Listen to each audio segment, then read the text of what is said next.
सोचें, एक बाप अपनी ही बेटी को इंजेक्शन लगाता रहा। यह आम दवा नहीं थी, बल्कि ऐसी दवा थी जो एक छोटी बच्ची को वक्त से पहले जवान बना देती है। 14 साल की उम्र में ही लड़की इस कदर बड़ी और जवान लगने लगी कि मोहल्ले वाले भी हैरान और परेशान रहते। कद तो पहले ही लंबा था, लेकिन इन इंजेक्शन्स की वजह से उसका जिस्म भी जवान हो चुका था। जब बेटी जवान हुई तो उस जालिम बाप ने उसे अपनी कमाई का झरिया बना लिया। वो कामचोर और बेकार था, इसलिए पैसा कमाने का यह गंदा रास्ता इख्तियार कर लिया। लेकिन फिर आखिरकार उस बाप का क्या इबरतनाक अंजाम हुआ, यह सब आपको इसी वीडियो में दिखाएंगे। कहानी बड़ी दर्दनाक है, इसलिए गुजारिश है कि आखिर तक जरूर देखें। सर्दियों की एक सख्त रात थी। एक आदमी जिसका नाम सुधीर था अस्पताल के बाहर घूम रहा था। अंदर उसकी बीवी की हालत बहुत खराब थी। कुछ देर बाद नर्स बाहर आई और अफसोस भरे लहजे में बोली, हम माफ कीजिए, हम आपकी बीवी को नहीं बचा सके। नर्स के हाथ में एक नन्ही सी बच्ची थी। जैसे ही उसने वह बच्ची सुधीर की तरफ बढ़ाई, सुधीर ने लपक कर उसे पकड़ा और सीने से लगा लिया। फिर वो ढाड़े मार मार कर रोने लगा।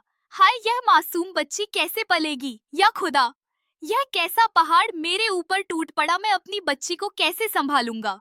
इसी दौरान रिश्तेदारों ने उसके कंधे पर हाथ रखा और दिलासा दिया।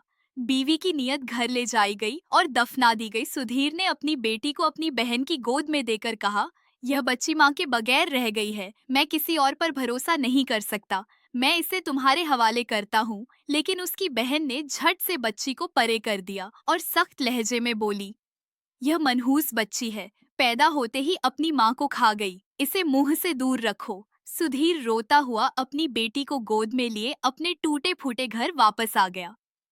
उसने बच्ची का नाम शीला रखा। बाद में शीला अपनी नानी के पास पलने लगी और सुधीर तन्हा रहने लगा। वो एक मेडिकल स्टोर पर काम करता था, लेकिन जब शाम को घर आता तो तन्हाई उसे काटने लगती। इसी दुख में वह नशे का आदी हो गया। अक्सर वह बिस्तर पर नशे में पड़ा रहता और बार बार सोचता, अगर यह बेटी पैदा ना होती तो आज मेरी बीवी जिंदा होती। यह मनहूस बच्ची है, इसी ने मेरी जिंदगी बर्बाद कर दी। दिन ब दिन वो नशे की लत और काहिली में डूबता चला गया। काम पर भी जाने का दिल नहीं करता था।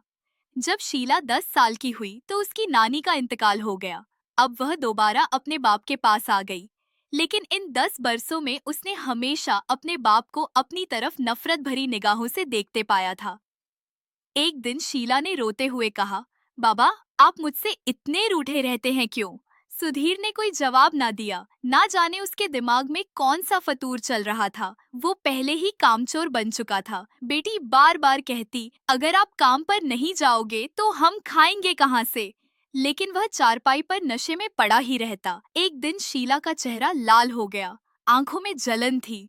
वो बाप के पास आई और कमजोर आवाज में बोली, बाबा, आज मुझे बहुत बुखार है, तबीयत बिल्कुल ठीक नहीं लग रही। सुधीर ने उसकी तरफ देखा। अचानक उसके दिमाग में खतरनाक ख्याल आया। वो मुस्कुराकर बोला, बेटी तुम फिक्र ना करो, मैं तुम्हारे लिए अभी दवा लाता हूँ। सुधीर ने कहावत पूरी करते हुए दवाई लाने का बहाना बनाया और उसी मेडिकल स्टोर पर गया जहाँ वह कभी काम करता था। वहाँ से एक इंजेक्शन खरीदा और वापस आकर अपनी बेटी शीला को लगा दिया। इंजेक्शन लगते ही बेटी नीम बेहोश हो गई और चारपाई पर तिरछी लेट गई। उसे अपने आप का होश ही ना रहा। सुधीर एक कोने में जाकर कहकहे लगाता रहा, बार बार इंजेक्शन को देखता और खुश होता जैसे कोई बड़ी कामयाबी पाली हो। शाम को जब शीला को होश आया तो उसका चेहरा तप रहा था। बुखार के मारे वह सीधा सो नहीं पा रही थी। यह सिलसिला यूं ही चलने लगा। पहले तो सुधीर बेटी को खाने में कोई दवा मिला देता जिससे उसे बुखार चढ़ जाता। फिर वही इंजेक्शन लगाता और बहलाकर कहता, फिक्र मत करो, सुबह तक बिल्कुल ठीक हो जाओगी। एक दिन सुधीर ने अपनी बेटी को आवाज दी, ओ बेटी शीला, आज खाने में कुछ अच्छा सा बना लेना, मेरा एक दोस्त हमारे घर आ रहा है। शीला ने हैरत से पूछा, कौन सा दोस्त बाबा? सुधीर ने जवाब दिया, यह वही दोस्त है जिसने तुम्हें बचपन में प्यार दिया था, खिलाता रहा था।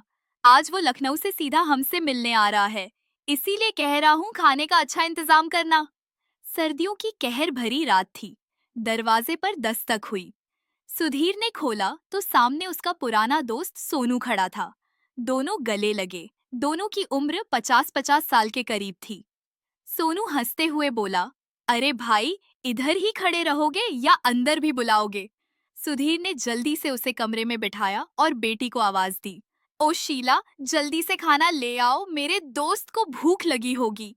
थोड़ी देर बाद जब शीला खाना लेकर आई और दरवाजा खोला तो सोनू के मुंह से आवाज ही ना निकली। वो खाने को नहीं बल्कि शीला को घूर रहा था। इतनी कम उम्र मगर इतनी हसीन और जवान लड़की को देखकर उसकी आंखें फटी की फटी रह गईं। वो होठों पर जबान फेरने लगा। सुधीर ने जोर से खंखार कर कहा, किस ख्याल में गम हो गए हो? यह मेरी बेटी शीला है। सोनू मुस्कुराते हुए बोला, यह वही बच्ची है ना जिसे मैंने अपने हाथों से खिलाया था। लेकिन समझ नहीं आ रहा, चंद ही बरसों में यह इतनी बड़ी और जवान कैसे हो गई? सुधीर ने बात काटते हुए कहा, खाना ठंडा हो रहा है, जल्दी खा लो। खाने के बाद सोनू ने कहा, आज रात मैं यहीं ठहर जाऊंगा। उसकी आंखों में लालच और हवस साफ छलक रही थी। शीला को देखकर वो नजरें हटाए नहीं हटा रहा था। सुधीर सब समझ रहा था मगर मक्कारी से हंसकर बोला, भाई आज मुझे बहुत जरूरी काम है, मैं घर पर नहीं रुकूंगा और मेरी बेटी अकेली है, इसलिए बेहतर है तुम वापस जाओ। सोनू मुंह पर जुबान फेरता हुआ ललचाई हुई नजरें डालकर चला गया। सुधीर ने खुद उसे गाड़ी में बिठाया और रुखसत किया। जब वह वापस आया तो शीला का रंग सुर्ख हो रहा सा। वो रोते हुए बोली, बाबा मैंने कहा था ना मुझे बहुत बुखार है, आप दवाई लाए या नहीं? सुधीर ने मुस्कुराकर कहा, हाँ बेटी, तुम जानती हो मैं कभी देर नहीं करता। यह देखो मैं इंजेक्शन लाया हूँ, सुबह तक तुम्हारा बुखार ठीक हो जाएगा। वो चालाकी से मुस्कुराते हुए कमरे में गया। शीला खामोशी से बिस्तर पर बैठी रही। सुधीर ने उसकी बाजू का कपड़ा ऊपर किया और इंजेक्शन लगा दिया। शीला कुछ देर तक बाजू सहलाती रही, फिर रफ्तार रफ्तार उस पर गुनूदगी तारी होने लगी। बुखार की वजह से पहले ही वह कमजोर थी, ऊपर से इंजेक्शन ने उसे बेहाल कर दिया। शीला वहीं बेड पर नीम बेहोशी में तिरछी होकर लेटी हुई थी। सुधीर बाप आहिस्ता आहिस्ता कमरे के बाहर चक्कर लगा रहा था। जैसे ही उसने सुना कि शीला बेड पर जा गिरी है, वो लपक कर कमरे के अंदर आ गया। सुधीर ने बेटी पर एक अजीब नजर डाली और दिल ही दिल में सोचा, आज सोनू की बातों ने साबित कर दिया कि पिछले 2 सालों से जो मैं मेहनत कर रहा था वो जाया नहीं गई। मेरा काम हो गया। उसने जेब में हाथ डाला और वही इंजेक्शन निकाल लिया जो वह कुछ देर पहले शीला को लगा चुका था। उसकी नजरें इंजेक्शन पर जमी हुई थी। ये कोई आम इंजेक्शन नहीं था। कई साल पहले जब सुधीर एक फार्मेसी में हेल्पर के तौर पर काम करता था तब उसे पता चला था कि दुनिया में कुछ अजीब इंजेक्शन होते हैं। अगर यह किसी लड़की के जिस्म में लगाए जाए तो वह वक्त से पहले जवान और खूबसूरत हो जाती है। 2 साल पहले से उसने यही इंजेक्शन अपनी बेटी शीला पर इस्तेमाल करना शुरू कर दिए थे। पिछले 2 साल में वह हर हफ्ते खुफिया तौर पर शीला को दवा दे देता जिससे उसे बुखार चढ़ जाता। बेचारी शीला दर्द और बुखार में पूरा दिन तड़पती रहती। जब वह दवाई मांगती तो सुधीर मुस्कुराता हुआ वही इंजेक्शन ले आता और लगा देता। सुबह तक उसका बुखार उतर जाता मगर उसके जिस्म में अजीब तब्दीलियां आने लगती थी। खुद शीला हैरान थी कि इतनी जल्दी उसके जिस्म में यह तब्दीलियां क्यों आ रही है। लेकिन असल राज उसके बाप की मक्कारी थी। सुधीर ने एहतियात से इंजेक्शन को तिलफ कर दिया। अगली सुबह शीला उठी तो उसके जिस्म में अजीब दर्द था। वो नाश्ते की तैयारी में लगी ही थी कि पास वाली खाला बिल्किस की आवाज आई, अरे बेटी शीला, जरा मुझे थोड़ी सी चीनी दे देना, हमारा राशन खत्म हो गया है, शाम को ला लूंगी। शीला ने खामोशी से चीनी का डब्बा खोला और उनके लिए चीनी डालने लगी। खाला बिल्किस जांचती हुई नजरों से शीला को देख रही थी और बोली, बेटी शीला, तू तो दिन ब दिन खूबसूरत होती जा रही है, जरा अपने कद कामत को देख, तेरा बाप तो तुझे खिलाता भी कुछ नहीं, फिर भी तेरी जसामत दिन ब दिन बढ़ती जा रही है। एक मेरी मलीहा है, तेरी हम उम्र है, दोनों एक ही दिन पैदा हुई थी, लेकिन वह तो अब भी छोटी सी बच्ची लगती है। पता नहीं तू वक्त से पहले कैसे जवान हो गई। खाला बिल्किस तफ्तीश वाले अंदाज में पूछ रही थी। आरजू को गुस्सा आने लगा। यह बात वह अक्सर ही दोहरा देती थी, लेकिन शीला खुद भी नहीं जानती थी कि यह सब क्या हो रहा है। उसने चीनी की प्याली खला के हाथ में थमाई और वह चली गई। अंदर कमरे में सुधीर अभी खर्राटे मारता सो रहा था। शीला इधर उधर घूमती रही। घर का राशन खत्म हो रहा था और पैसे भी नहीं थे। वह मजबूरन बाहर जाकर कुछ खरीद भी नहीं सकती थी। आज उसे बाप को बताना जरूरी हो गया था। वो कमरे में गई, बाप का कंधा हिलाया। सुधीर यूं हड़बड़ाकर उठा जैसे कयामत आ गई हो। क्या हुआ, क्यों उठा रही हो? सुबह सवेरे कितनी बार कहा है, मुझे ना जगाया करो, मेरी तबीयत खराब हो जाती है। बिल्कुल अपनी माँ की तरह हूँ, उसे भी यही पड़ी रहती थी कि मैं सुबह सवेरे काम पर निकल जाऊँ। 12 बजे से पहले कोई बाजार नहीं खुलता, मुझे मत जगाया करो, आरजू बोली। बाबा अगर आप ऐसे ही घर में सोते रहे तो पैसे कहाँ से आएंगे, हम खाएंगे क्या? 1 महीना हो गया था, सुधीर ने मजदूरी का काम भी छोड़ दिया था। शीला ने दबे लफ्जों में कहा, बाबा अगर सुबह सवेरे उठकर कहीं जाओगे ही नहीं तो कोई काम कैसे मिलेगा? सुधीर ने एकदम आंखें खोली और घूर कर बोला, मुझसे नहीं होती यह मजदूरी, मैं अपना कारोबार करूंगा। सारा दिन मजदूरी करके शाम को सिर्फ 1,000 रुपए मिलते हैं, इससे तो दिन का खाना भी नहीं चलता। वो बड़बड़ाते हुए बोलता जा रहा था। शीला खामोश रह गई। सुधीर बड़बड़ाते हुए उठ बैठा था। जानता था कि घर में खाने के लिए कुछ नहीं है तो उसका पेट भी खाली रहेगा। कुछ देर बाद वह घर से बाहर निकल गया। उसका रुख रमेश के घर की तरफ था। वहां मोहल्ले के सभी बिगड़े हुए लोग जमा थे। वो सब पक्के ज्वारी थे और सुधीर भी उन्हीं का हिस्सा था। हरामीपन और जुए की लत उसके पुराने मसाइल थे। उस दिन राघव ने दिल ही दिल में सोचा, आज बड़ी बांझी लगाकर जीतूंगा, पूरे महीने का राशन आ जाएगा ताकि फिर मुझे कोई काम ना करना पड़े। वह बीच में बैठा और जुआ खेलने लगा, लेकिन किस्मत ने फिर धोखा दिया। आखिरकार जब कुछ ना बचा तो उसने अपनी घड़ी दांव पर लगा दी। फिर भी सब हार गया। उसके सामने बैठे शमशेर खान जो नशे में चूर था, कहखा लगाकर बोला, अब देख, अब तो मैं तेरी बेटी को अपने घर ले जा सकता हूँ। सुधीर ने जल्दी से सर हिला दिया, जैसे उसी लम्हे हार मान ली हो। रात को शमशेर खान नशे में धुत सुधीर के घर आया। दरवाजा खोला तो अंदर शीला बेहोश पड़ी थी। उसने लपक कर शीला को उठाया और घर से बाहर ले गया।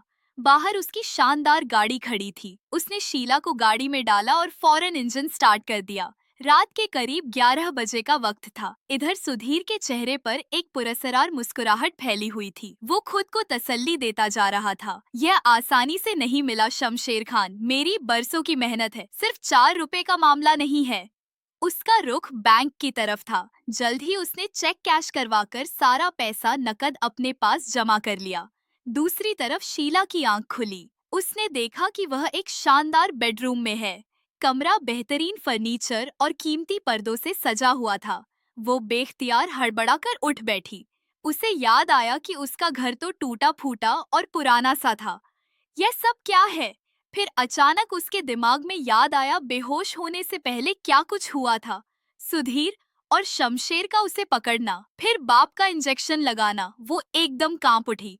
नहीं, बाबा तो मेरा सहारा था, उसने ही मेरे साथ यह सब क्यों किया? उसने मुझे किसी और आदमी के हवाले क्यों कर दिया? वो रोती रही, बार बार सोचती रही। इसी दौरान कमरे का दरवाजा खुला और शमशेर खान अंदर दाखिल हुआ। आते ही उसने दरवाजा अंदर से बंद करके कुंडी लगा दी। वो भूखी नजरों से शीला को देखता हुआ आगे बढ़ रहा था। शीला कांपने लगी। नहीं, मुझे जाने दो, मुझे बाबा के पास वापस जाना है। शमशेर ने एक जोरदार कहका लगाया और बोला, तेरा बाप खुद तुझे मेरे हाथ बेच चुका है, पूरे 1 लाख रुपए के एवज। अब तुझे बचाने कोई नहीं आएगा। आरजू का दिल चाहा जमीन फट जाए और वह उसी में समा जाए। शमशेर आगे बढ़कर उसे छूने ही वाला था कि अचानक दरवाजे पर दस्तक हुई। वो झुंझुला गया। अब इस वक्त कौन आ गया है? दरवाजा खोला तो एक मुलाजिम खड़ा था। साहब, नीचे थोड़ी सी इमरजेंसी है, फौरन बुलाया है। शमशेर ने गुस्से में घूरते हुए शीला की तरफ देखा और बाहर निकल गया। आरजू एक बार फिर कमरे में अकेली रह गई। शीला अकेली कमरे में सहमी बैठी थी। खौफ ने उसे चारों तरफ से घेर रखा था। अचानक खिड़की पर हल्की सी दस्तक हुई। शीला चौंक गई। यह खिड़की घर के पिछले हिस्से में खुलती थी। दस्तक के साथ आवाज आई, शीला दरवाजा खोलो, मैं हूँ तुम्हारा बाबा। शीला के जिस्म में एक झटका सा लगा। फिर दूसरी बार आवाज आई, जल्दी आओ बेटी, मैं तुम्हें यहाँ से निकालने आया हूँ। सुधीर ने खिड़की खोलकर अंदर हाथ डाला और शीला को बाहर खींचने लगा। शीला खौफजदा तो थी, लेकिन फिलहाल वो शमशेर से जान छुड़ाना चाहती थी। इसीलिए बगैर सोचे समझे बाप के साथ बाहर निकल आई। बाहर एक छोटी सी गाड़ी खड़ी थी। शीला ने हिचकिचाते हुए पूछा, बाबा आप मुझे कहाँ ले जा रहे हैं? हादे हैं। सुधीर ने उसे गाड़ी में बिठाते हुए कहा, शमशेर मेरा दोस्त है, मेरे हाथों से उसका कुछ नुकसान हो गया था, इसीलिए उसने शर्त रखी थी कि तुम्हें उसके पास छोड़ दूं। मैंने वक्त तौर पर हामी भर ली थी, मगर जैसे ही मौका मिला मैं तुम्हें छुड़ाने के लिए आ गया हूँ। गाड़ी तेजी से अंधेरी सड़क पर दौड़ने लगी। शीला की आंखों से आंसू बहने लगे। उसने दिल में सोचा, शायद वो अपने बाप को गलत समझ बैठी थी, शायद वह अब भी उससे वैसा ही प्यार करता है जैसा पहले करता था। सुधीर बगैर कुछ कहे गाड़ी दौड़ाता रहा। कुछ देर बाद वह शहर से बहुत दूर निकल आया। आसपास सिर्फ सुनसान मैदान और झाड़ियां थी। गाड़ी एक वीरान गली में जाकर रुकी। शीला घबरा गई। यह कहाँ ले आए बाबा? सुधीर खामोश रहा। उसने अपनी तरफ का दरवाजा खोला, नीचे उतरा और फिर शीला का हाथ पकड़कर उसे बाहर ले आया। सामने का मंजर देखकर शीला के पैरों तले जमीन निकल गई। छोटी छोटी कतार में कई इमारतें खड़ी थी, दो दो और तीन तीन मंजिला। हर इमारत के दरवाजे खुले थे। ऊपर बालकनियों में औरतें और लड़कियां खड़ी नीचे झांक रही थीं। जैसे ही सुधीर शीला को लेकर आगे बढ़ा, कई औरतों ने आवाजें कसना शुरू कर दी। उनके लिबास अधूरे थे, हंसी बेहयाई से भरी हुई थी। अंदर से तेज म्यूजिक की आवाज आ रही थी। साथ ही मर्दों के कहकहे और बेहुदा जुमले भी सुनाई दे रहे थे। शीला का वजूद कांप उठा। उसे लगा जमीन फट जाए और वो उसमें समा जाए। बाबा यहाँ से वापस चले, वो रोती हुई बोली। लेकिन सुधीर ने एक सर्द निगाह उस पर डाली, फिर उसका बाजू मजबूती से पकड़ लिया। वापस क्यों जाऊं? बरसों से तुझ पर जो खर्च किया है, अब उसे वसूल करने का वक्त आ गया है। चल अंदर। शीला सकते में आ गई। क्या उसका बाप जानबूझकर पहले उसे शमशेर के हवाले कर चुका था और अब यहाँ ले आया है? नहीं, यह सब झूठ है। उसके लब्बों से चीख सी निकली। वो खुद को छुड़ाने की कोशिश करती रही, मगर सुधीर जालिम बन चुका था। उसने जबरदस्ती शीला को घसीटकर अंदर ले गया। सामने एक मोटी सी औरत साड़ी पहने तख्त पर बैठी थी। सुधीर ने सीधा शीला को उसके कदमों में धकेल दिया। औरत ने लालची नजरों से शीला को देखा और बोली, कमाल की चीज लाए हो, कहाँ से मिली यह हसीन परी? फिर वो आगे झुकी और शीला के गाल पर हाथ फेर दिया। शीला शर्म और गुस्से से कांप गई, मगर कुछ बोल ना सकी। सुधीर के चेहरे पर अजीब सी मुस्कुराहट फैल गई। वो खानम बाई की तरफ देखते हुए बोला, लिया, ये लगता है सिर्फ 15 साल की है, लेकिन दिन रात मेहनत की है मैंने इस पर। यह खूबसूरत जिस्म मेरी बरसों की मेहनत का नतीजा है। अब यह तुम्हारे कोठे पर ऐसी रौनक लगाएगी कि तुम माला माल हो जाओगी। बस खामोशी से मुझे मेरा हिस्सा दे दो। शीला का दिल चाहा जमीन फट जाए और वह उसमें समा जाए। खानमबाई लालच में डूबी आवाज में बोली, ऐसे माल के लिए तो हम तुम्हें ना जाने कितने पैसे देने को तैयार हैं। यह सुनते ही शीला एकदम खड़ी हुई और दरवाजे की तरफ भागी, मगर बाहर कई घंटे खड़े थे। वो लपक कर उस पर झपटे और उसे दोबारा घसीटते हुए खानमबाई के कदमों में फेंक दिया। शीला बुरी तरह रो रही थी, अपने बाप के आगे हाथ जोड़कर फरियाद कर रही थी, बाबा मुझे यहाँ मत छोड़ो, मैं आपकी बेटी हूँ। लेकिन सुधीर ने नफरत से मुंह फेर लिया और मुस्कुराता रहा। खानमबाई ने लालच भरी नजरों से शीला को देखते हुए कहा, सिर्फ 15 साल की है, लेकिन यह तो बिल्कुल 20 साल की जवान लड़की की तरह लग रही है। ऐसी हसीन शक्ल और जवानी, यह तो मेरे कोठे की शान बढ़ा देगी। मर्दों को तो वैसे ही कम उम्र और हसीन लड़कियां चाहिए होती हैं। फिर हैरत से पूछने लगी, लेकिन तुमने यह सब किया कैसे? सुधीर झरखंदा कहकहा लगाकर बोला, सब यही समझते हैं कि यह मेरी बेटी है, हालांकि ऐसा कुछ नहीं। जब यह पैदा होने वाली थी तो इसकी माँ बेवा थी, सहारा ढूंढ रही थी। मुझे देखकर उसे लगा कि मैं उसकी जिंदगी संवार दूंगा, मगर मैंने सिर्फ उसका इस्तेमाल किया। यह सब ड्रामा था। फिर जेब से नोट निकालकर उन्हें गिनते हुए बोला, इसकी माँ हमेशा कहती थी, मेहनत मजदूरी करके पैसे लाओ, लेकिन मैं कहाँ मजदूरी करता, नशे और जुए मेरा शौकत थे। फिर एक दिन किसी ने मुझे बताया कि बेटी पर ही मेहनत करके कमाई करूं। मैंने इंजेक्शन लगाने शुरू किए, वही इंजेक्शन जिससे यह वक्त से पहले जवान हो गई।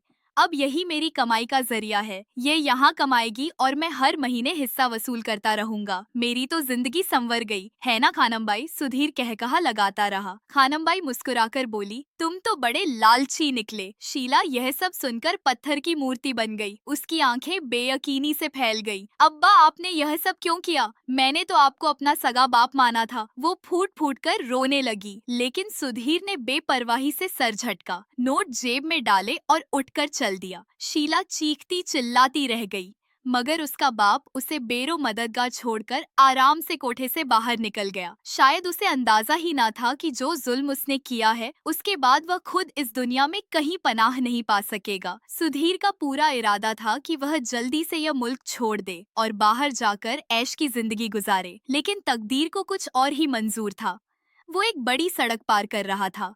अपने ही ख्यालों में घूम था कि अचानक एक तेज रफ्तार ट्रक सामने से आया। सुधीर को होश ही ना रहा और ट्रक ने पूरी ताकत के साथ उसे टक्कर मार दी।